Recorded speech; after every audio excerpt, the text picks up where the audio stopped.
La diplomacia se había agotado. Los telegramas dejaron de cruzar fronteras y los ultimátums se convirtieron en decisiones irrevocables. En el capítulo anterior, vimos cómo los líderes europeos enfrentaron los dilemas del honor, las alianzas y la supervivencia nacional. Pero la cuenta atrás había terminado.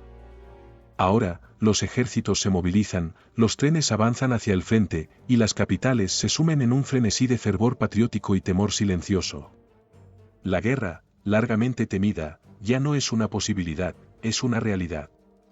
El verano de 1914 marcó el punto de no retorno. En cuestión de días, las advertencias se convirtieron en órdenes, los telegramas en ultimátums, y los trenes empezaron a rugir hacia el frente. Europa, aún atónita por el asesinato de un archiduque, se adentraba en un torbellino que llevaba gestándose durante años, tal vez décadas. Las potencias, atrapadas por sus alianzas, sus miedos y sus ambiciones, comenzaron a moverse. La diplomacia dio paso a los estados mayores, y los gabinetes de guerra reemplazaron a las cancillerías. Desde Viena hasta San Petersburgo, desde Berlín hasta París, una palabra se repetía con una mezcla de resignación y fervor: movilización. Este capítulo narra ese momento crítico, cuando la guerra dejó de ser una amenaza y se convirtió en una realidad imparable. Veremos cómo se activaron los engranajes de la catástrofe, cómo las potencias cruzaron sus propias líneas rojas, y cómo los planes trazados años atrás, algunos geniales, otros absurdamente optimistas, empezaron a ejecutarse con una precisión tan letal como irreversible. Porque en agosto de 1914, Europa no solo marchó a la guerra. Se precipitó a ella. Durante décadas, los europeos habían vivido bajo la sombra de la guerra, pero nadie parecía creer que realmente llegaría. Sin embargo, a finales de julio de 1914, todo cambió.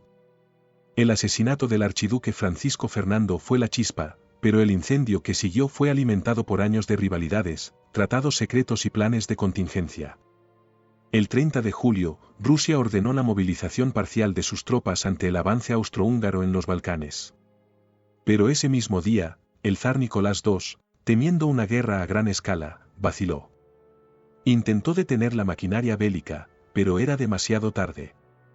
Sus generales, temerosos de quedar en desventaja, le presionaron: la movilización debía ser total o no serviría de nada. El zar, dubitativo, cedió. 2 días después, el 1 de agosto, Alemania, siguiendo su estrategia del Aufmarsch Ost-West, declaró la guerra a Rusia. Berlín activó entonces su propio sistema de movilización, perfectamente cronometrado, con horarios ferroviarios detallados al minuto. Las locomotoras silbaron, los soldados se agruparon por miles en las estaciones, y las ciudades se llenaron de banderas, vítores y despedidas silenciosas. Francia, aliada de Rusia, se vio atrapada en el engranaje. El 2 de agosto, aún sin una declaración formal de guerra, los alemanes cruzaron la frontera de Luxemburgo. Francia respondió al día siguiente con su propia movilización general. La Grande Armée, orgullosa heredera de las glorias napoleónicas, volvía a prepararse para la guerra continental. En apenas 3 días, más de 4 millones de hombres fueron puestos en marcha. Europa, como un coloso sonámbulo, despertaba de su letargo en medio de una fiebre nacionalista. Las campanas repicaban, los periódicos imprimían titulares triunfalistas, y las multitudes aclamaban lo que creían que sería una guerra breve y gloriosa. Pero lo que venía no era una aventura. Era el inicio de un conflicto que consumiría una generación entera. Diría Helmut von Moltke, jefe del Estado Mayor alemán, en 1914, la guerra no se elige, estalla como una catástrofe natural. Los telegramas ardían, los embajadores se despedían con solemnidad. Las decisiones ya no se tomaban en secreto, ahora, los gobiernos hablaban con una claridad brutal. Las declaraciones de guerra se convirtieron en actos públicos, formales, irrevocables. Eran sentencias dictadas por hombres con trajes y medallas, pero que se pagarían con sangre en los campos abiertos de Europa. El 1 de agosto de 1914, Alemania declaraba la guerra a Rusia, acusándola de desestabilizar la paz europea. El tono era frío, casi clínico, pero detrás de las palabras estaba la maquinaria de guerra más avanzada del continente. Poco después, el 3 de agosto, Berlín hacía lo mismo con Francia, basándose en acusaciones de violaciones fronterizas y movilizaciones hostiles. Aquellas declaraciones, sin embargo, no fueron sorpresivas. Eran más bien rituales, trámites necesarios para legitimar lo que ya estaba ocurriendo, tropas en marcha, fronteras violadas, puentes volados. Pero el golpe más brutal vendría el 4 de agosto, cuando Alemania, sin declaración previa, invadió Bélgica, un país neutral, protegido por tratados firmados por las grandes potencias. Este acto rompió el equilibrio. Y con ello, el Reino Unido, que hasta ese momento había mantenido una ambigua posición de espera, declaró la guerra a Alemania esa misma noche. Las luces de Londres se atenuaron.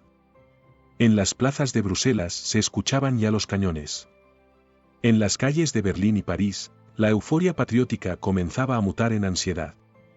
En apenas una semana, las grandes potencias europeas, Alemania, Austria-Hungría, Rusia, Francia, el Reino Unido y Bélgica, estaban en guerra. Una guerra que nadie parecía capaz de detener. Las potencias no se lanzaron al vacío. Cada una llevaba años, décadas, preparando sus propias coreografías de guerra. Era como un ajedrez anticipado. El problema es que todos creían tener la jugada ganadora. Alemania confiaba en su famoso Plan Schlieffen. Diseñado a principios del siglo XX, este plan buscaba evitar una guerra en dos frentes. El objetivo era claro: derrotar rápidamente a Francia por el oeste, invadiéndola a través de Bélgica, antes de que Rusia pudiera completar su lenta movilización por el este. Según el plan, las tropas alemanas entrarían como un torbellino por el norte de Francia, envolverían París desde el oeste y tomarían el país en menos de 6 semanas. Luego, girarían hacia el este, para enfrentarse a los rusos con toda la potencia del Ejército Unido. Pero había un problema: Bélgica era neutral, y su invasión provocó la entrada del Reino Unido en la guerra. Lo que los planificadores alemanes no calcularon fue que aquel pequeño país, con un ejército modesto, resistiría con tal tenacidad. Cada día de retraso era una grieta en la lógica impecable del plan. Mientras tanto, en Francia, se activaba el Plan 17, una doctrina militar basada casi más en orgullo nacional que en estrategia efectiva. Consistía en una ofensiva inmediata sobre Alsacia y Lorena, territorios arrebatados por Alemania en 1871. Los generales franceses, imbuidos de espíritu ofensivo, creían que el coraje bastaría para ganar. Pero se lanzaron a ciegas, sin conocer la magnitud del dispositivo alemán. El resultado fue catastrófico. Los franceses avanzaron en masa, y cayeron en emboscadas perfectamente calculadas. Miles murieron en apenas días, víctimas de la artillería, de las ametralladoras, de una guerra que no entendían todavía. Diría Raymond Poincaré, presidente de Francia en el momento: nunca una nación fue arrastrada a una guerra más a su pesar que Francia. Rusia, por su parte, sorprendió a todos movilizándose más rápido de lo esperado. 2 ejércitos invadieron Prusia Oriental apenas semanas después de comenzadas las hostilidades. Pero sus movimientos eran torpes, mal coordinados. La gran máquina rusa era imponente, pero estaba mal engrasada. Austria-Hungría, mientras tanto, cometía uno de los mayores errores estratégicos del comienzo de la guerra: dividir sus fuerzas entre Serbia y Rusia, creyendo que podría controlar 2 frentes con un ejército inexperto y desorganizado. Los generales movían fichas sobre mapas. Pero la realidad no es un tablero. Las líneas trazadas en despachos pronto se convirtieron en trincheras, cadáveres y confusión. La maquinaria de guerra se había puesto en marcha. En cuestión de días, las principales potencias europeas estaban atrapadas en una espiral de movilizaciones, ultimátums y declaraciones de guerra que pocos creían posible tan solo unas semanas antes. Lo que comenzó como una disputa regional entre Austria-Hungría y Serbia se había convertido en un conflicto global en expansión. Las alianzas, lejos de disuadir el enfrentamiento, actuaron como un efecto dominó que arrastró a países enteros a la guerra sin haber disparado aún un solo tiro. El destino del continente, y del mundo entero, pendía de decisiones tomadas a puerta cerrada, entre telegramas cifrados, cálculos militares y un profundo desconocimiento de las verdaderas consecuencias que se avecinaban. Los soldados marchaban con la ilusión de una guerra breve, gloriosa y patriótica. Pero tras los uniformes planchados, las banderas ondeantes y los vítores iniciales, se ocultaba una realidad mucho más cruda, brutal e implacable que pronto golpearía a todos por igual. Europa estaba en guerra. Y ya no había vuelta atrás.